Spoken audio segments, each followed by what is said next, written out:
गुजरात के वडोदरा में भाजपा नेताओं के बीच चल रही तनातनी निजी होटल में आयोजित मीटिंग के चलते खुलकर सामने आ गई है। 2024 के लोकसभा चुनाव से भारतीय जनता पार्टी के नेताओं की खींचतान वडोदरा शहर में खुलकर उजागर हुई थी।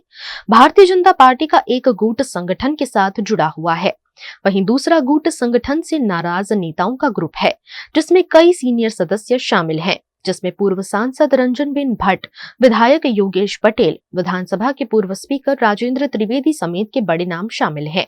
इसी बीच वडोदरा की निजी होटल में आयोजित मीटिंग को लेकर काफी गहमागहमी देखी गई। इस मीटिंग में कई नेताओं को फोन कर इनवाइट किया गया था, लेकिन इन मौके पर इस बैठक को कैंसिल कर दिया गया। लेकिन अब तक कई नेता होटल पहुंच चुके थे और मीडिया द्वारा जब उनसे सवाल पूछे गए तब उन्होंने गोल गोल और सभी ने अलग अलग जवाब दिए, जिसके चलते भारतीय जनता पार्टी के नेताओं में शहर संगठन के मुखिया डॉक्टर विजय शाह के खिलाफ पनप रहा असंतोष उजागर हुआ है। पूर्व मेयर डॉक्टर जिगीशा सेठ, अशोक पंड्या, राम मनोहर तिवारी, हसमुख पटेल, रश्मिका राजपूत, किरण गुज्जर, दिलीप सिंह गोहिल, मीनाबा परमार, छाया खरादी समेत के भाजपा नेता यहाँ नजर आए। आमंत्रण तो पार्टी लेवले कोईकनो फोन आवे तो आवવું પડે।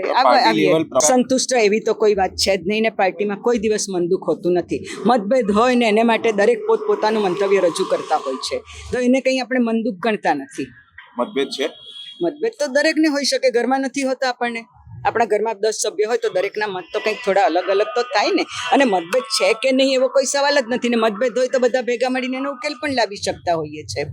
હું નથી માનતી કે એવું કંઈ થાય। આ એક ડિસિપ્લિન વાળી પાર્ટી છે। દિવાળીનું ગેટ ટુગેધર છે તે આવવાનું છે સયાજી હોટલ 6 વાગે, એટલે હું અહીંયા આવી હતી તો પણ રિસેપ્શન હોલ પર એવું કહેવામાં આવ્યું કે રાષ્ટ્રીય શોક જાહેર થયો છે એટલે પ્રોગ્રામ મુલતવી રહ્યો છે। જે સિનિયર કાર્યકર્તાઓ છે એ લોકો બધા જે છે કે ભાઈ ચલો આપણે અવારનવાર કાર્યક્રમોમાં તો ભેગા થઈએ છીએ, આ એક એવું ઇન્ફોર્મલ વેમાં જે છે સામાજિક એક ગેટ ટુગેધર કરીએ એમ એવું કોઈ આમાં ભારતીય જનતા પાર્ટીમાં એવું સંતુષ્ટ અસંતુષ્ટ બધા ભારતીય જનતા પાર્ટીના એક જ પાર્ટીના કાર્યકર્તાઓ છે, પણ કદાચ એવું બને કે કોઈને અનુકૂળતા હોય કોઈને અનુકૂળતા ન હોય એવું બની શકે, બાકી કોઈ આવું અસંતુષ્ટ જૂથ ભેગું થયું છે એવું નથી। સિનિયર કાર્યકર્તાઓ જે છે બધા ભેગા થઈને સામૂહિક રીતના જે છે એ નક્કી કરીને એમને કોઈ એવું પર્ટિક્યુલર નામ નથી કે ભાઈ આને કીધું છે, 4-5 લોકો જે છે મિત્રોના મેસેજ અને ફોન હતા કે ભાઈ આવી રીતના એક બેઠકનું આયોજન કર્યું છે, આપ અપેક્ષિત છો તો આપ આવજો।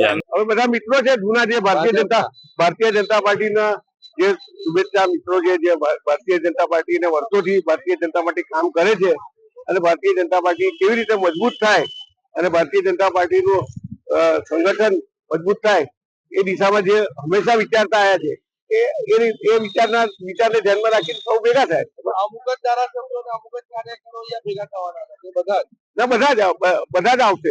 એમાં પાર્ટીનું કામ છે, એમાં પાર્ટીના એવું કહેવાય છે કે ડોક્ટર વિજય શાહ પ્રમુખ ના થાય એના વિરુદ્ધમાં ના એવું પ્રમુખ થવું ના થવું એ તો પાર્ટીના શીર્ષ નેતૃત્વનો નેતૃત્વ નક્કી કરે અને કોઈ પણ પ્રમુખ થાય। અમે તો ભારતીય જનતા પાર્ટીના પાયાના કાર્યકર્તા છે, 42 વર્ષથી ભારતીય જનતા પાર્ટીમાં કામ કર્યું છે।